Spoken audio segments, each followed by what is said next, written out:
موعد وتوقيت مباراة ريال مدريد وليفربول في إياب دور 16 بطولة دوري أبطال أوروبا 2023 والقنوات الناقلة. في البداية صلوا على النبي وما تنسوش تدعمونا بلايك للفيديو والاشتراك في القناة.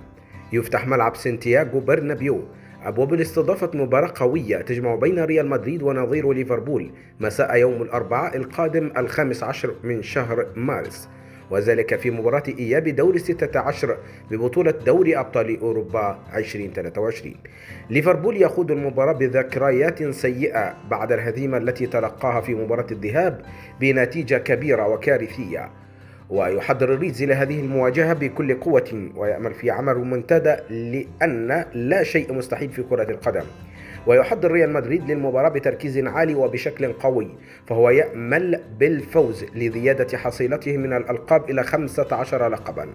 وتنقل المباراة عبر قناة بي إن سبورتس بريميوم 1، وتنطلق المباراة يوم الأربعاء الموافق 15 من مارس 2023 المقبل في تمام 9 مساء بتوقيت تونس والمغرب والجزائر، 10 مساء بتوقيت مصر والسودان وليبيا ولبنان وفلسطين، 11 مساء بتوقيت السعودية والكويت والعراق وقطر والبحرين واليمن وسوريا والأردن، 12 منتصف الليل بتوقيت الإمارات وسلطنة عمان. نحن في انتظار توقعاتكم عن نتيجة المباراة في التعليقات، ولا تنسوا لايك للفيديو.